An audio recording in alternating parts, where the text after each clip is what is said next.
Hello, I'm Mark, I'm Casey. And I'm Patrick.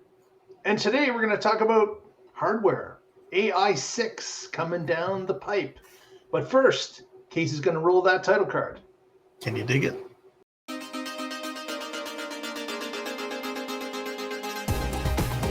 You're watching the Tesla Life Express. Hey everyone, thanks for joining us today. Want to talk a little bit about this article, which we'll link below as we do all the time, so you can read anytime you like.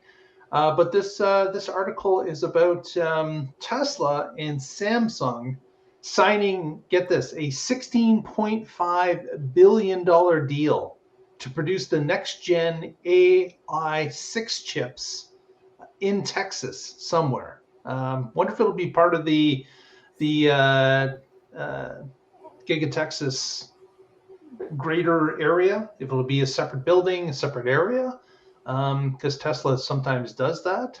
But they've got a lot of land in Texas. I guess we will see what that is. But this is something that, again, the march of progress keeps going on. We've talked about this on previous shows about how Tesla just doesn't relax with the current version or status of hardware that they have, and that over time they work on pushing it forward because they've got some goals to get to, for example, full FSD, being able to be completely autonomous. They believe they've got that in hardware 4, but it may not be the case, or it may only open the door to autonomous driving.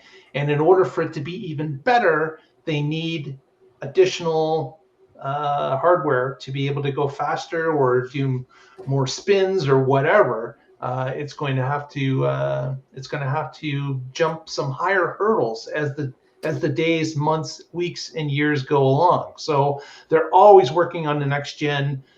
But this article is kind of interesting in another way, is that they're working with Samsung to make that chip in Texas. And I'm wondering if the tariffs are something along the lines of they want to bring as much manufacturing in close to them to avoid that type of thing, that tariff on a certain part, that they can, and have the production for North America to be right beside their actual plant. That does fit with how Tesla has done things, even without considering tariffs, just the logistics. If you have your suppliers right there next door, then if there's a tornado halfway around the world or whatever, hurricane or a quake and a tsunami, it's not going to impact. And if it does impact that area, well, okay, you were shutting down that factory anyway because it's been impacted. So one of the things that Lars just said at the Tesla takeover was that the car that's made in the U.S. is the most American-made car. The car that's made in China is the most Chinese-made car. The car that's made in Germany is the most German-made car. Why? Because they do exactly this. They try to work with their suppliers to get them to locally build those parts. So, they already told us this, though. A long time ago at this little event called AI Day, the original one, and they said they were going to have Samsung build the. I don't know if they called Samsung out, but they said they were going to have Samsung build the AI6, and they were going to do it in Texas. And I don't think they're going to do it on the Tesla grounds or near it because the fabs are horrendously expensive to the point where Intel was mulling over what to do about theirs. About like they were blaming that on why they can't be profitable. But at the same time, though, I'm wondering with the tariffs if it might reverse Intel's fortunes to actually have that facility now. And then Samsung was working on spinning theirs up. So Musk did say it would be near his home, so that gives you some idea that it's in the Austin area. Is that where Samsung was initially talking about putting their fab, or already working on? I don't know. The other thing that was interesting in this article is they said this fab was going to be dedicated to Tesla parts. So that part would be new, Yeah. unless all the other customers dropped out because of the tariffs and stuff, and now they can't export it from here. Right. Yeah. I don't know if that's just Musk's perspective of it, or if it really will be that dedicated to Tesla. Also, though, when they said it, Model Y wasn't the best-selling car in the world, so perhaps their volume just took over what the plant was built for. And then by the time AI6 is rolling out, Yeah, they'll be using it in Optimus, and Optimus might be shipping at that time as well. Optimus, the cars. I wouldn't be surprised. I mean, I don't think they need it for like Megapack or something that powerful, but I would be surprised if they do the cut-down version we speculated on for us legacy folks. I wouldn't be surprised if they cut it down even further and have like the these are just the chips that monitor the darn thing to make sure the two halves are talking correctly, and this is also going to run the Megapack. Casey, interesting question for you is that if the fab is ridiculously expensive to actually get online to build to put in place, would that negate Tesla from doing this AI6 in Germany or in China? In China, it'd be easy enough to just go with like a TSMC or whoever's already there. So somebody different, yeah. Yeah. But typically, other than Intel and maybe NVIDIA, everybody else just gets somebody else to make their chips. So,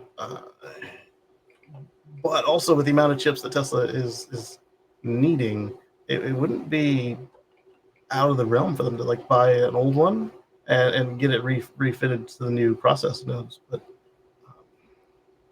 because as Patrick is saying, Tesla has divided up their suppliers so that they've got different suppliers in different countries right beside their gigafactories, right? So they can all supply them locally. Does that work in a chip arena or not really? Yeah, that's how we got ourselves. That's how we got AMD and how we got Cyrix, which is now Chinese. They say us old. Whenever you hear about China's new chip technology, it's actually our old Cirrus. This was the remnants of Cirrus, and so they got a head start. The second supplier, IBM, used to also really, I think they probably still do, really push the whole second supplier thing, and I imagine that we'll see that here for anything that's either demand over what Samsung's able to supply, as well as, like you said, the most local part of it all. Because you notice that when everybody else was shutting stuff down, Toyota was even shutting stuff down, but the one thing they didn't shut down, and they learned this, was the chips. And so everybody else's ability to get their chips made when they were done shutting down their orders, only Tesla and Rivian and Toyota could get their same chips without any extra fees or any extra like rebuild up, because literally those other automakers were the last ones on that chip. And so as soon as their orders were gone, they're like, great, get that piece of crap out of here. They kicked it out the door and put some new stuff in. Yeah. Yeah, so they're like, hey, we need some of that stuff. And like, nobody makes that anywhere in the world. You're going to have to get the new technology now. Yeah. Does that, with AI6 and it being produced in Texas, does that lead them down the road, Patrick, that AI7 could be in the same spot? Or is the fab so different every time they switch that it doesn't really matter because so much has to change? So we have, it depends on if they're changing process nodes at the same time or not. And I think for AI6, they said it was going to be a 2 nanometer process that they're using with Samsung. Yeah. So that if you're moving to a new process, that is a whole new chip factory or at least refurbished one. So I was just looking, and currently Samsung has fabs in several in South Korea, Austin, and they're also building a new one in Taylor. I don't know where this Taylor, is. Texas?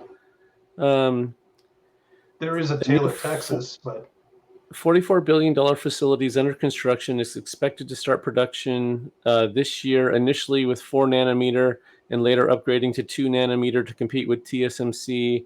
It will produce advanced logic chips for AI 5G, and high performance computing, according You found to it.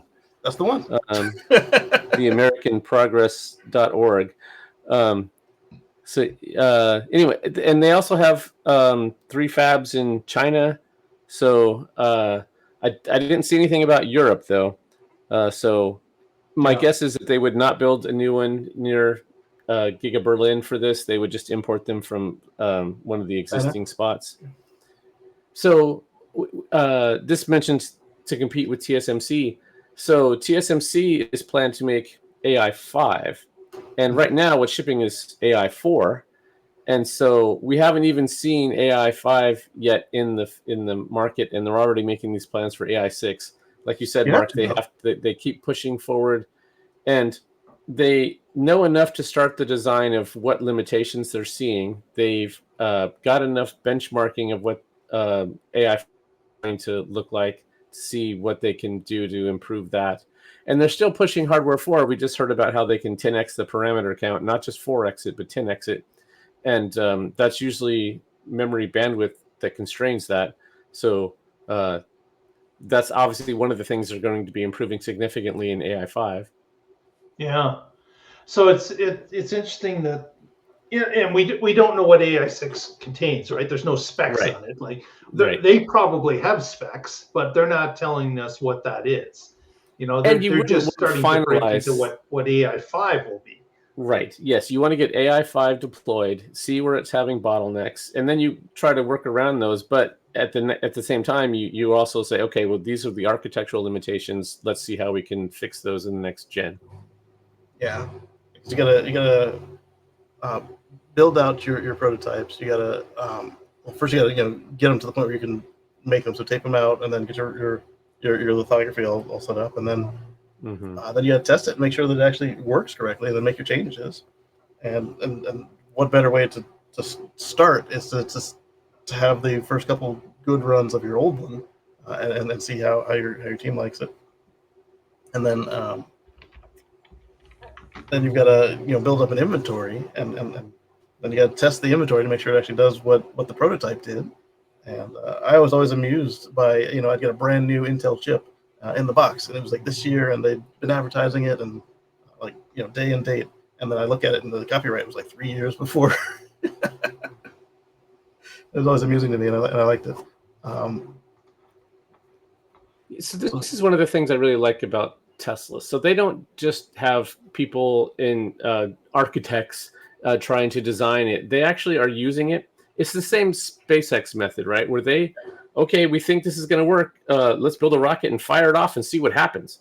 Yes. And that is, not the way that things are done traditionally, but you learn by doing. And things are going to fail in ways you could never imagine, no matter how long you sat with pencil and paper or a simulator or some CAD system or whatever. And so that's exactly hardware 3, now called AI3, retconned, has limitations, and they know what those were. They addressed them in 4. 4's are going to be run into limitations. They're going to address those with 5, and you have to just keep iterating like that with actually putting it in the field and seeing what happens. Yeah, and 3 released in winter of 2019 to retrofits. What was it, like late fall for new customers?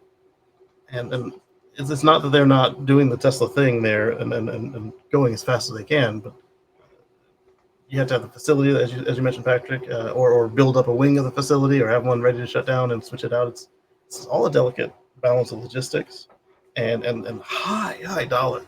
So you've got all of that. Plus, it's not that they are, we're going to take an extra month to tape it out and see what happens. I'm sure they're just running as fast as they normally do and say, it's broken, do it again. It's only going to cost us $100 million, but that process only moves so fast, even when you crank it up. So that's how they know so far ahead of time that, hey, it's going to be 2026 before we even get started on AI6. And basically, pretty much as soon as the doors open and they're sure that the air conditioner works and it's dry enough, that sort of thing, at the plant, that they're going to be in on the prototypes for AI6. And AI5 has probably been if it's not already. It's probably started stockpiling so they can put it in the cars real soon. Speaking of real soon, since it's going to open up this year or plans to, let's just take a look at where Taylor, Texas is. And it's right here. And here's Austin. Oh. So it's not far away. It's just like the north side of Austin. His house. Just to the east of Round Rock. So Amazing how quickly you found that, Patrick. it is real close to it already. So maybe this is where they're planning on making the chip exclusively for Tesla. Yeah, I mean all the numbers add up as far as like what they say they're doing, the dates it's going to open, the proximity to Gigafactory and Elon's house. I think so. We now know that Elon's living in Taylor. or near enough to it, yeah. Yeah, don't dox him. We don't need to end up on his bedside. Oh, he's in a mobile house that just moves around every night, so I'm sure that it's difficult to find him regardless of what city he may be residing in. I thought he just slept on the floor in the office.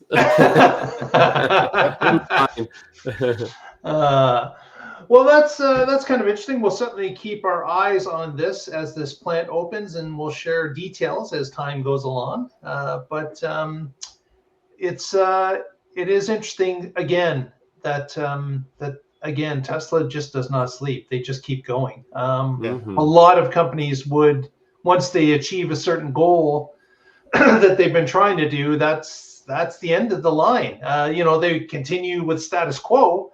But after that, small cost reductions, speed increases. It just ends with the innovation. But this is the difference of Tesla compared to other auto companies, that their innovation never stops. They've always got other plans ongoing as to what they want to do, and they're always looking for 1 or 2 generations ahead of the hardware and software that are going to require them to meet those goals.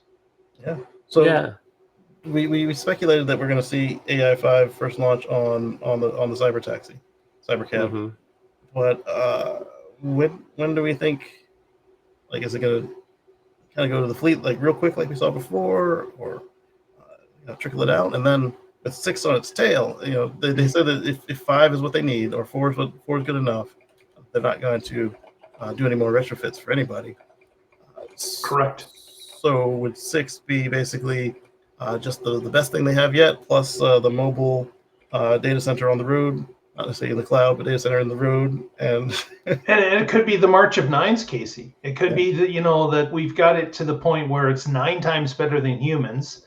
Then they're going to want it to be 20 times better, and then they want it to be 50 times better, and then it just keeps continuing. So I could definitely see if they have more power, they may have other things they can run at the same time to be autocorrective, or be able to understand or look at the situation a little bit different, or run several computations that they can't do with hardware 4.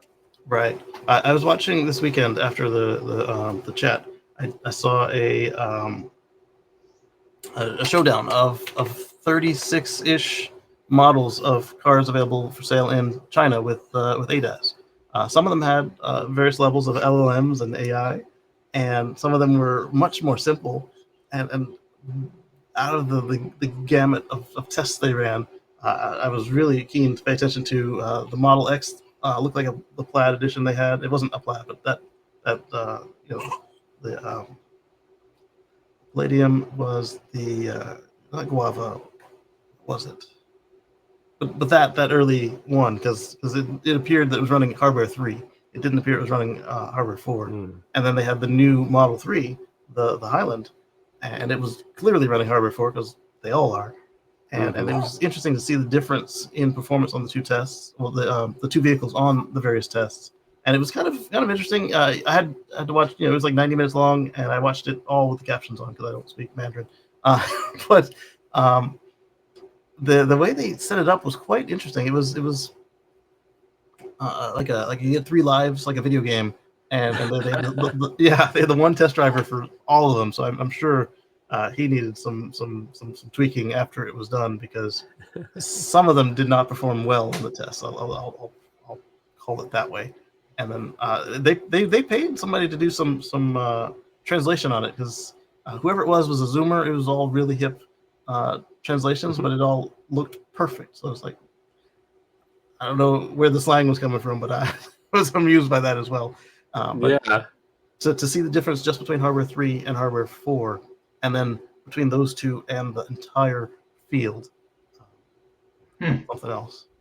So imagine add AI5 and 6 to that. Right. The world will be changing soon. Yes, it will. It absolutely will. Let's go to shout-outs. Patrick, what do you got for us? As always, I'm with the Oregon Electric Vehicle Association. You can find us at oeva.org, and I blog occasionally at carswithcords.net, where I write about my future free from fossil fuels. Very good. And don't forget, give us a thumbs up, press that subscribe, help us out. And Casey, what do you got? Well, catch us on the live show on Wednesday, 7 p.m. Eastern. We will see you there. And together, we will find out what's happening in the Tesla life. Yeah. Thanks, everyone.